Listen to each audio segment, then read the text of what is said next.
Assalomu alaykum. Andijon davlat universiteti kompyuter injeneriyati KIATI fakulteti servis talabasi Rustam Baxtiyorman. Tak, avvalgi o'rnatilgan tizimlar fanida birinchi amaliy mashg'uloti, birinchi amaliy darsimizda biz Arduino bilan ishlashni boshlash haqida gapirib o'tganmiz. Mavzu o'tilgan Arduino bilan ishlash bo'yicha. Hop, avvalida Arduino nima haqida aytadigan bo'lsak, Arduino bu mikrokontrollerga asoslangan mikrosxema platasi bo'lib, u elektron qurilmalarini boshqarish va dasturlash uchun ishlatiladi. Unda 14 ta raqamli kirish va chiqish pinlari hamda 6 ta analogli kirish va bitta USB porti va quvvat tutashuvi hamda PWM, UART, SP va UXS interfeyslari mavjud bo'lib, endi uni sodda tilda agar tushuntiradigan bo'lsak, Arduino bu elektromiya, unga kod yozilsa, u yozilganda lampochka yoqiladi, motor aylantiriladi va sensorni o'qiydi. Uni kompyuterga USB orqali ulaymiz va kod yozib real qurilmalarni boshqarishimiz mumkin. Bu birinchi navbatda qiladigan ishimiz. Bitta biz mana Tinkercad saytiga kirib ro'yxatdan o'tib olamiz. Mana ro'yxatdan o'tganman. Bitta mana Baxtiyor Rustamov o'zim profilim turibdi. Google profilimga kirib ro'yxatdan o'tganman. Email parollarimni kiritib, undan keyin simulyatsiya tuzish jarayonini boshlaymiz. Qadam holatda joylab, birinchidan Arduino joylaymiz. Uning uchun biz analogli chiqishni masalan olaylik, LEDning so'nish analogli chiqish bo'limiga kiramiz. Bu yerda qayerdan kiramiz? Buni biz o'rnating bo'limida shu yerda mana biz mana bu analogli chiqish LEDning so'nishi bo'limiga kirib boshlash tugmasini rezumeni qayta boshlashlar, chunki avvalida ishlangani uchun jarayonda turibdi.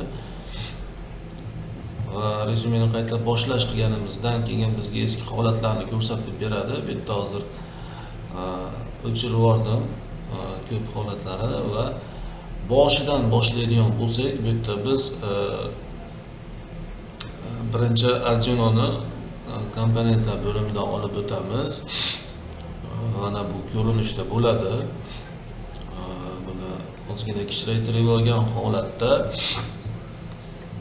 simulyatsiya maydoniga tortib olib o'tamiz Arduino Uno R3 komponentini hamda bu yerdan keyin biz tranzistorni olib o'tamiz. Mana kichik non taxtasi deb nomlanar ekan. Hop, va bulardan biz endi ulaymiz. Ya'ni mana bu JND ga ulashimiz kerak. No, avvalida biz LED nimasini olib o'tamiz, lampasini. Buni qayerga qo'yamiz? Buni 11 bilan 12 ning orasiga olib o'tishimiz kerak. Kattaytirgan holatda va bu yerga biz mana qo'ydik.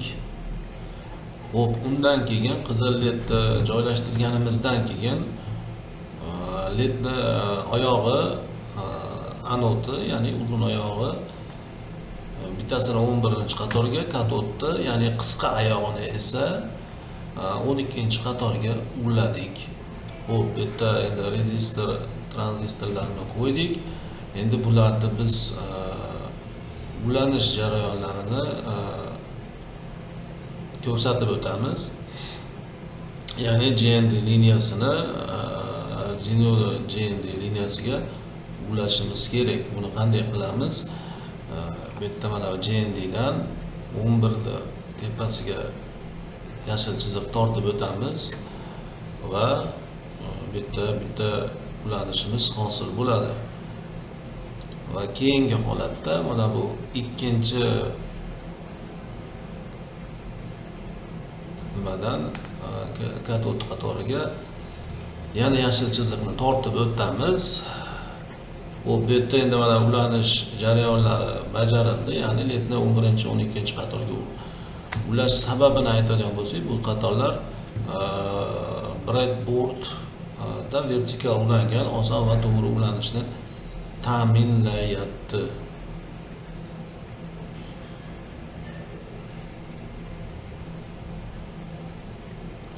Xo'p, endi keyingi qiladigan ishimiz mana bu kod jarayonini qilamiz. Bu yerda nima qilamiz? Birinchi chiqish jarayoniga kodni yozishimiz kerak.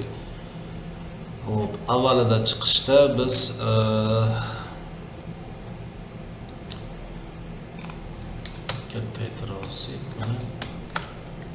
setpinni olamiz birinchi navbatda va buni 2 qilamiz hamda bu nimasi hij va lowdan iborat bo'ladi. Bizda hij qoladi, setpin to hij bo'lib qoladi.